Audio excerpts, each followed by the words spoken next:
सत्य समाचार तटस्थ समाचार समाज बदल्ने हाम्रो अभियान। नमस्कार, यो हो टाइम समाचार। म वीरेन्द्र मन सुरु गरौँ। प्रदेश सरकार र संघ सरकारको प्राथमिकतामा नपरेको रङ्गशाला सम्बन्धी प्रसङ्गबाट। संघ प्रदेश सरकारको बजेटमा नपरेको जनकपुर धाम निर्माणाधीन रामजानकी बहुउद्देश्य रङ्गशाला उपमहानगरपालिकाबाट पनि त्यति प्राथमिकतामा परेको छैन। संघ सरकार र प्रदेश सरकारले सो रङ्गशालाका लागि बजेट विनियोजन नगरे पनि जनकपुर धाम उपमहानगरपालिकाले भने 20 लाख रुपियाँ छुट्याएको छ। जनकपुर धामका मेयर मनोज शाहले रामजानकी रङ्गशाला आफूहरूको विशेष प्राथमिकतामा रहेको र यसको निर्माणका लागि संघ प्रदेश सरकारसँग सहकार्य गर्ने बताए पनि उपमहानगरको तर्फबाट भने 20 लाख मात्र विनियोजन गरेका छन्। विद्यालयमा शिक्षक भुइँ तल्लामा आफ्ना मागहरू लिखित ब्यानर झुन्ड्याएर धरनामा बसेका थिए भने छेउमै र केही विद्यार्थी उभिरहेका थिए। बेला बेलामा धरना बसेका शिक्षकहरू जोडले नारा लगाउँथे, यथाशीघ्र तलब भत्ता भुक्तानी गर, खाइपाई आएको तलब भत्ता कट्टा गर्न पाइँदैन। शिक्षकहरू नारा लगाइरहँदा कक्षामा बसेका विद्यार्थीहरू बाहिर निस्केर ताक्थे। 3-4 घन्टी पढाइ हुन्छ, सरहरू धरना बस्नु भएको छ, हामीलाई पढाउनुहुन्न, हामी यसै दिने विद्यार्थी कसरी पास गर्ने, उनीहरूको प्रश्न गरी धनुषाको बटेश्वर गाउँपालिका 4 बटेश्वर बजार स्थित शिवशक्ति नमुना माध्यमिक विद्यालयमा शिक्षक आन्दोलनमा बसेपछि विद्यार्थी पठन पाठनबाट वञ्चित हुनुपर्ने सामान्य भइसकेको छ। बटेश्वर गाउँपालिका कार्यालयको पूर्वपट्टि टाँसिएरै रहेको यो विद्यालय राजनीति र अनियमितताको अखाडा बनेको छ। पठन पाठन भद्रगोल हुँदै गएको छ। कहिले तलब नपाएको भन्दै शिक्षक, कहिले पठन पाठन नभएको भन्दै विद्यार्थी आन्दोलनमा गर्छन् भने अहिले व्यवस्थापन समितिमा आफ्नो वा पार्टीको प्रतिनिधित्व भएन भन्दै राजनीतिक दलहरू हर खटखट भइरहनु यो विद्यालयको लागि नौलो होइन। यस विद्यालयमा कक्षा 11 र 12 का विद्यार्थी बाहेक कक्षा 1 देखि 10 सम्म अहिले 1400 विद्यार्थी अध्ययनरत छन्। कक्षा 11 र 12 का विद्यार्थी परीक्षा सकेर रिजल्टको पर्खाइमा छन्। शिक्षकको आन्दोलन र विद्यार्थीमा भएको अनियमितता सम्बन्धी विवादले विद्यालयको पठन पाठन गत 1 वर्षदेखि प्रभावित हुने गरेको छ, जसले यहाँ अध्ययनरत 1400 विद्यार्थीको भविष्य नै धरापमा परेको छ। तर यो समस्या समाधानका लागि पालिकाका जनप्रतिनिधिको चासो देखिँदैन। केवल जनप्रतिनिधि र एक अर्कामाथि आरोप प्रत्यारोप गर्छन्। एक अध्ययनका अनुसार महोत्तरीमा महिलाहरूको कुल मृत्युदर मध्ये झन्डै 30% मृत्यु दाइजोकै कारण हुने गरेको पाइएको छ। निकै विकराल समस्याका रूपमा जकडिएको दाइजो प्रथालाई उन्मूलन गर्न स्थानीय सरकारले समेत अग्रसरता नदेखाएको बेला मटिहानी नगरपालिकाले भने यसको अन्त्यका लागि नीति कार्यक्रम नै बनाएको छ। बुधबार भएको 11औं नगरसभामा दाइजो प्रथाको अन्त्य गर्न नगर प्रमुख हरि मण्डलले नीति तथा कार्यक्रम सार्वजनिक गरेका हुन्। बाल विवाह र दाइजो प्रथाको अन्त्यका लागि यसअघि पनि निकै प्रयास गर्दै आएका नगरपालिकाले आर्थिक वर्ष 80-81 को नीति तथा कार्यक्रममा औपचारिक रूपमा नै बाल विवाह तथा दाइजो प्रथा उन्मूलन घोषणा गर्ने जिल्लामा मटिहानी नगरपालिका पहिलो नगरपालिका बनेको छ। दाइजो प्रथा जस्तो कुप्रथाको अन्त्यका लागि स्थानीय सरकारलाई ठूलो चुनौती बनिरहेको बेला मटिहानी नगरपालिकाले देखाएको तदारुकता यति बेला सर्वत्र चर्चाको विषय बनेको छ। नगरसभामा सहभागी भएका महोत्तरी क्षेत्र नम्बर 2 का निर्वाचित संघीय सांसद तथा श्रम रोजगार तथा सामाजिक सुरक्षा मन्त्री शरद सिंह भण्डारीले नगर प्रमुखले प्रस्तुत गरेको नीति तथा कार्यक्रम समावेशी भएको बताउनु। कुप्रथा र कुसंस्कारको अन्त्य गर्दै नगरसभामा सार्वजनिक गरिएको नीति तथा कार्यक्रमले मटिहानीको विशिष्ट पहिचान सुरक्षित गरेको मन्त्री भण्डारीले को धारणा थियो। पहिचानको विकास मुख्य विकास हो, हरेक आफ्नो पहिचान सहितको विकास खोज्छन् उहाँले भन्नुभयो। मटिहानीका नगर प्रमुखले यसलाई कायम राखेका छन्। बाल विवाह तथा दाइजो प्रथालाई निरुत्साहित गरेको भन्दै नगरपालिकाले 25 घरका अभिभावकहरूलाई सामूहिक सम्मान समेत गरेको थियो। जनता समाजवादी पार्टी जसपा राज्यको शासकीय स्वरूपमा प्रत्यक्ष निर्वाचित कार्यकारी राष्ट्रपतिको पक्षमा उभिएको छ। जसपाको नयाँ विधानमा राज्यको शासकीय स्वरूपमा जनताद्वारा प्रत्यक्ष निर्वाचित कार्यकारी राष्ट्रपति र पूर्ण समानुपातिक प्रतिनिधित्व भएको संसदको परिकल्पना गरिएको छ। यस्तै जसपाले लोकतन्त्र, सामाजिक न्याय र समाजवादको आदर्श एवं सिद्धान्त अनुरूप बहुलवादमा आधारित बहुदलीय प्रतिस्पर्धात्मक संघीय लोकतान्त्रिक गणतन्त्रात्मक शासन प्रणालीको माध्यमबाट जनताको नागरिक र राजनीतिक अधिकार, आर्थिक, सामाजिक र सांस्कृतिक अधिकारको प्रत्याभूति गराउने स्वतन्त्रता एवं न्यायमा आधारित सामाजिक व्यवस्था निर्माण गर्ने उद्देश्य लिएको छ। आइतबारदेखि सुरु हुने विधान अधिवेशनको अन्तिम तयारीका लागि शनिबार केन्द्रीय केन्द्रीय समितिको बैठक बसेको छ। शनिबारको बैठकमा विधान अधिवेशन, समाजवादी मोर्चा, कार्यकारिणी समितिले गरेका निर्णय, अनुमोदन लगायतका विविध विषयमा छलफल भएको छ। यसैगरी आइतबारकै विधान अधिवेशनमा केन्द्रीय समितिका 423 सदस्य साथै प्रदेश समिति, राष्ट्रिय समिति, विशेष प्रदेश समिति, जिल्ला समिति, महानगर, भातृ संगठन तथा केन्द्रीय समितिबाट मनोनित हुने 10 जना सहित 778 प्रतिनिधि सहभागी हुने सो पार्टीले जनाएको छ। प्रधानमन्त्री पुष्पकमल दाहालले संघीय समानुपातिक गणतन्त्र युग अनुकूलको संस्कृति निर्माण आजको मुख्य दायित्व भएको बताउनु भएको छ। नेपाल प्रज्ञा प्रतिष्ठानको 66औं वार्षिकोत्सवका अवसरमा शनिबार काठमाडौँमा आयोजित कार्यक्रममा प्रधानमन्त्री दाहालले सामाजिक संरचना र राजनीति व्यवस्थामा भएको परिवर्तनलाई संस्थागत गर्न सोही अनुरूपको संस्कृति रूपान्तरण हुन नसकिरहेको अवस्थामा युग अनुकूलको सांस्कृतिक निर्माण आजको मुख्य दायित्व भएको बताउनुभयो। नेपाली समाजमा सूक्ष्म तहमा जरा गाडेर बसेका सामन्तवादी संस्कृति र सुनामी जस्तै बनेर आइरहेको भूमण्डलीकृत उत्तराधुनिक संस्कृतिको प्रतिरोध गर्नु उहाँको भनाइ छ।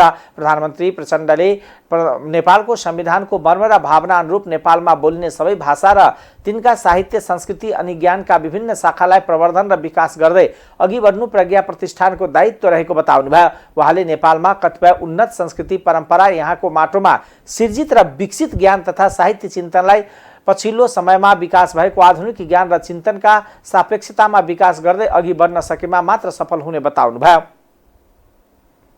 उन्नत सांस्कृतिक परम्परा, यहाँको माटोमा सृजित र विकसित ज्ञान तथा साहित्य कलालाई, साहित्य चिन्तनलाई पछिल्लो समयमा विकास भएका आधुनिक ज्ञान र चिन्तनका सापेक्षतामा विकास गर्दै अघि बढ्न सकेमा मात्र हामीले अपेक्षित सफलता हासिल गर्न सक्नेछौँ। अबको सिर्जना, अबको अनुसन्धान केवल परम्परा धान्नेमा मात्र सीमित हुनु हुँदैन। यथास्थितिवादी सौन्दर्य चेतनाले मात्रै अब पुग्ने स्थिति पनि छैन। आज नेपाली समाजको सामाजिक संरचना र राजनीतिक व्यवस्थामा परिवर्तन आएको छ। सामाजिक संरचना र राजनीतिक व्यवस्थामा भएको परिवर्तनलाई संस्थागत गर्न सोही अनुसारको सांस्कृतिक रूपान्तरणको अभियान अगाडि आउन जरुरी छ। परिणामतः नेपाली समाजका सूक्ष्म तहमा जरा गाडेर बसेको सामन्तवादी संस्कृति र सुनामी जस्तै बनेर आइरहेको भूमण्डलीकृत उत्तर आधुनिक संस्कृतिको प्रतिरोध गर्दै आजको संघीय समानुपातिक गणतान्त्रिक युग अनुकूलको संस्कृतिको निर्माण आजको हामी सबैको प्रमुख दायित्व बन्न गएको छ।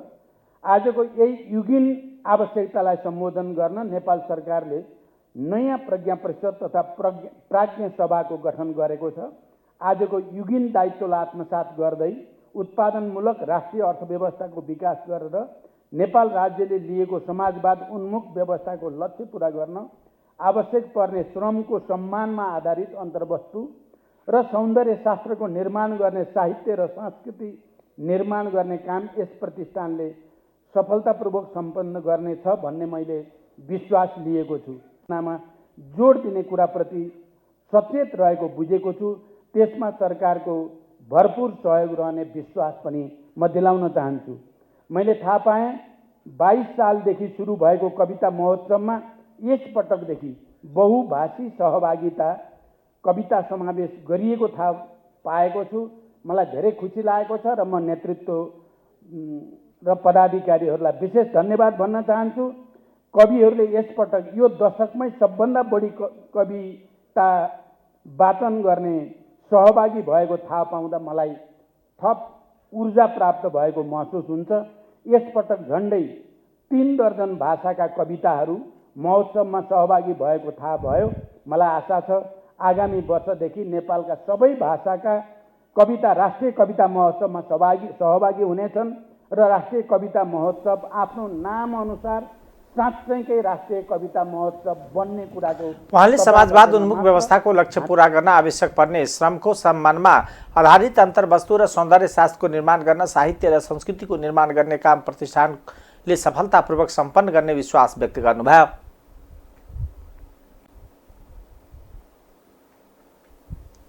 संस्कृति, पर्यटन तथा नागरिक उड्डयन मन्त्री सुदन किरातीले प्रधानमन्त्री पुष्पकमल दाहाल प्रचण्डको नेतृत्वमा देशमा शान्ति स्थापना भएको बताउनु भएको छ।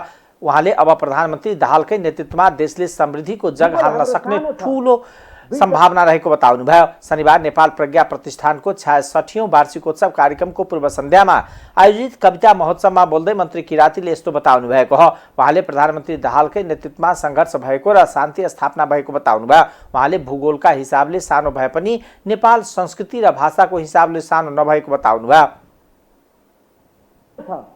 दुईटा उत्तर र दक्षिणपट्टि धेरै ठुल्ठुलो भौगोलिक रूपमा ठुला छिमेकी राष्ट्रहरू छ, मित्र राष्ट्रहरू। तर संस्कृति र भाषाको दृष्टिकोणले हामी साना छैनौँ। यो हाम्रो गौरवको विषय हो। त्यसकारणले यी सबै भाषाभाषीहरूलाई, यी सबै विविध संस्कृतिहरूलाई हाम्रो राष्ट्रिय गान जस्तै एउटै धागोले उनेर सयौँ थरी फुलहरूको माला बनाएर हामी संसारमा प्रस्तुत हुन सक्यौँ भने हाम्रो देश आफैमा सानो देश होइन, विशाल देश हो भन्ने पनि मलाई लाग्दछ। साहित्यको क्षेत्रबाट तपाईँहरूले योगदान गरिदिनुहोस्। अब सुशासनको पक्षमा, भ्रष्टाचारको विरुद्धमा र समृद्धिको पक्षमा हामी जस्तोसुकै अप्ठ्यारो कठिन परिस्थितिको पनि सामना गर्न तयार छौँ। तपाईँहरू प्राज्ञहरू, ज्ञानभन्दा माथि प्रज्ञान हुन्छ। साहित्यको क्षेत्रबाट समाज परिवर्तन गर्नको निम्ति हिजै पनि तपाईँहरूले योगदान गर्नुभएको छ, आज पनि योगदान गर्नुपर्ने आवश्यकता छ। जहिलेसम्म समाजमा विभेद रहिरहन्छ, समाज समृद्ध हुँदैन, सम्मान हुँदैन, तहिलेसम्म यस्तो खालको सङ्घर्ष चलिरहन्छ। त्यसकारणले आफ्नो ठाउँबाट तपाईँहरूले पनि योगदान गरिरहनु भएको छ र अझै तपाईँहरूले योगदान गर्नुपर्छ भन्ने लाग्दछ। मन्त्री किरातीले सुशासनको पक्षमा, समृद्धिको पक्षमा र भ्रष्टाचारको विरुद्धमा सरकार जस्तो सुकै परिस्थितिको सामना गर्न पनि तयार रहेको बताउनुभयो। सङ्खुवा सभामा बाढी पहिरोमा परि बेपत्ता भएको खोजी कार्यका लागि तालिम प्राप्त कुकुर परिचालन गरिएको छ। असार 2 गते राति अविरल वर्षासँगै आएको बाढी पहिरोका कारण 20 जना बेपत्ता भएका थिए। एक सातासम्म पनि बेपत्ता भएकाहरूको फेला नपरेपछि तालिम प्राप्त कुकुर माग गरी खोजी थालिएको हो। तालिम प्राप्त मोती र पिक्कु नाम गरेका कुकुर बेपत्ताको खोजी गर्न परिचालन गरिएको हो। नेपाल प्रहरीले धरानबाट ल्याएका तालिम प्राप्त 2वटा कुकुरको सहायतामा बिहान सभा खोलादेखि खोजी थालिएको सङ्खुवा सभाका प्रमुख जिल्ला अधिकारी शिवकुमार कार्कीले जानकारी दिनुभयो। नेपाल प्रहरीको तालिम प्राप्त कुकुरले हावा खोला र सभा खोला किनारमा बेपत्ताको खोजी गरिरहेको उहाँले बताउनुभयो। मोती र पिक्कुसँगै प्रहरी, सेना र सशस्त्रको पनि झन्डै 100 सुरक्षाकर्मी परिचालन गरिएको छ। खोला किनारमा 60 फिटभन्दा बढी बालुवा थुपारिएका कारण उद्धार टोलीलाई बालुवा हटाउन समस्या भएको छ। बाढी पहिरोमा बेपत्ता भएको सुरक्षाकर्मीको टोलीले एक सातादेखि खोजी जारी राखे पनि उनीहरूको अवस्था पत्ता नलागेपछि तालिम प्राप्त कुकुर ल्याएर खोजीलाई तीव्रता दिएको प्रजीय कार्कीले बताउनुभयो। बाढीको कारणले गर्दा हराइरहेका, बेपत्ता भइरहेका नागरिकहरूको खोजी कार्यको लागि अरू उपायहरू पनि हामीले अवलम्बन गऱ्यौँ। स्थानीय स्तरबाट नेपाली सेना, नेपाल प्रहरी, सशस्त्र प्रहरी, स्थानीय जनता, जनप्रतिनिधिबाट खोजी गऱ्यौँ। त्यसपछि गएर डोजर प्रयोग गरेर पनि खोजी गरियो। जहाँ बालुवाले पुरेको हुनसक्ने अवस्थामा खोजी गर्दा पनि फेला नपरेपछि अब लगभग अन्तिम विकल्पको रूपमा तालिम प्राप्त कुकुरहरू ल्याएर पनि यो सम्भावित क्षेत्रहरूमा खोजी गर्ने कार्य आजदेखि सुरु भएको छ।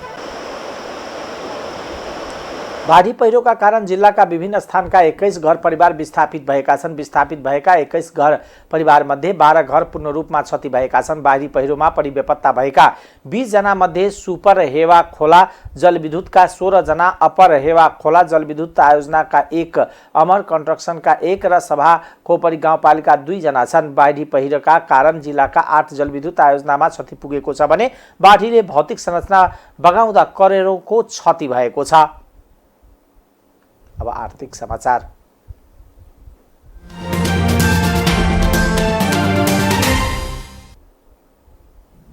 कर्जाको माग कम हुँदा बैंकहरूमा पैसा थुप्रिन थालेको छ। बैंकमा पैसा थुप्रिन थालेपछि नेपाल राष्ट्र बैंकले मौद्रिक औजार अर्थात् रिपो जारी गरेको छ। राष्ट्र बैंकले मागेका रिपोमा मागभन्दा धेरै दाबी परेको छ। पछिल्लो पटक राष्ट्र बैंकले 10 अर्ब रुपियाँको रिभर्स रिपो माग गरेकोमा 26 अर्ब 33 करोड रुपियाँको आवेदन परेको छ। गएको चैतमा पनि राष्ट्र बैंकले माग गरे भन्दा धेरै रकम जम्मा गर्न बैंकहरूको बैंकले आवेदन दिएका थिए। अहिले बैंकहरूसँग 40 अर्ब रुपियाँ तरलता रहेको र बैंकको अनुमान रहेको छ। तरलता बढेपछि त्यसलाई तान्न राष्ट्र बैंकले चालू आर्थिक वर्षमा दोस्रो पटक रिभर्स रिपो जारी गरेको हो। नेपाल राष्ट्र बैंकले प्रकाशन गरेको चालू आर्थिक वर्षको 10 महिनाको अर्थात् साउनदेखि वैशाखसम्मको बैंक तथा वित्तीय संस्थाको निक्षेप सङ्कलन 7.3%ले बढेको छ भने निजी क्षेत्रमा प्रवाहित कर्जा 3.3%ले मात्र बढेको छ। वार्षिक बिन्दुगत आधारमा निक्षेपको वृद्धि दर 11.4% र निजी क्षेत्रमा प्रवाहित कर्जाको वृद्धि दर 3.1% रहेको छ। सामाजिक सुरक्षा कोषले सामाजिक सुरक्षा योजना बापत योगदानकर्तालाई झन्डै 5 अर्ब रुपियाँ दाबी भुक्तानी गरेको छ।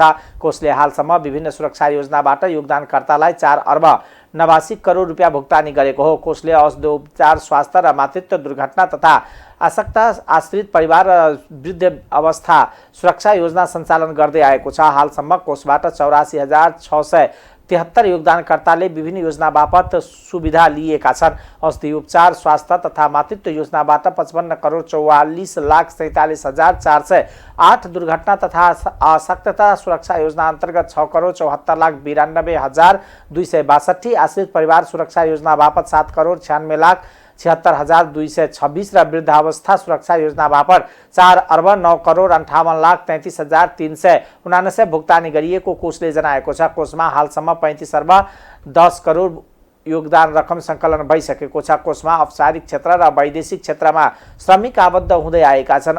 अनौपचारिक र स्वरोजगार श्रमिकलाई पनि सामाजिक सुरक्षा योजनामा आबद्ध गराउने क्रम अन्तिम चरणमा रहेको जनाइएको छ। कोषमा 17,964 रोजगारदाता र 5,92,924 श्रमिक सूचीकृत भएका छन्। सरकारले 75 मङ्सिर 11 गते सामाजिक सुरक्षा योजनाको घोषणा गरेको थियो। अब अन्तर्राष्ट्रिय समाचार।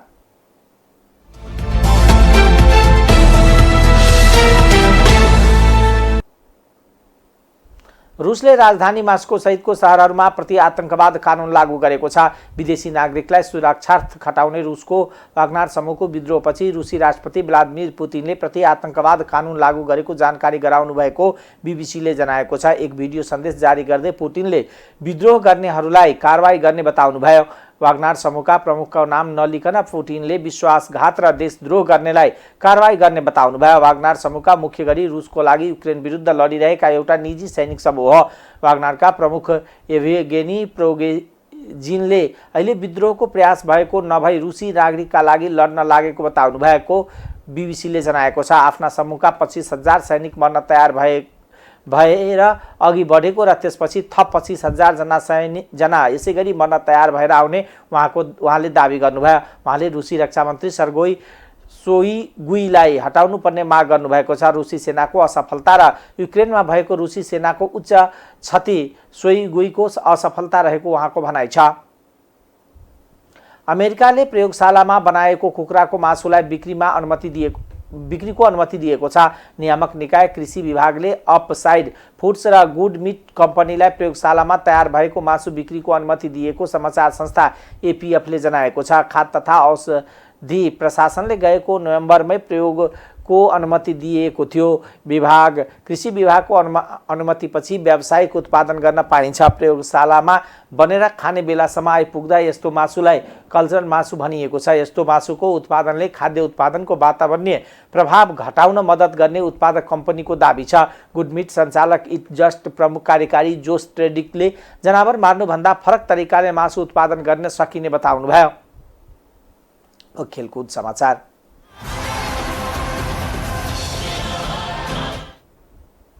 विश्वकप क्रिकेट छनौट अन्तर्गत नेदरल्यान्डसँगको खेलमा नेपाल 167 रनमा अल आउट भएको छ।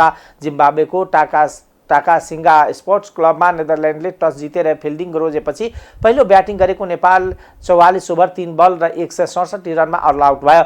नेपालका लागि कप्तान रोहित पौडेलले सर्वाधिक 33 रन बनाए। त्यस्तै सन्दीप लामिछानेले 27, गुलसन झाले 15, दिपेन्द्र सिंह एरीले 14, कुशल मल्लले 12, आरिफ शेखले 6, भीम सार्कीले 22, करण केसीले 1, कुशल भुर्तेलले 27 रन बनाए। आसिफ शेखले खाता पनि खोल्न सकेन। नेदरल्यान्डका लोगन भान बिकले 4 विकेट लिए। समूह एमा सुपर 6 मा पुग्न नेपाल आज नेदरल्यान्ड्सलाई हराउनु पर्ने दबाव छ। नेपाल पराजित भए बाहिरिनेछ। नेपालका जितमा अन्तिम खेलमा पर्सि सोमबार नेदरल्यान्ड वेस्ट इन्डिजसँग पराजित भए नेपाल सुपर 6 मा पुग्नेछन्। टाइम्स समाचार अहिलेको लागि यति नै। हेर्दै गर्नुहोला टाइम्स टेलिभिजन। नमस्कार।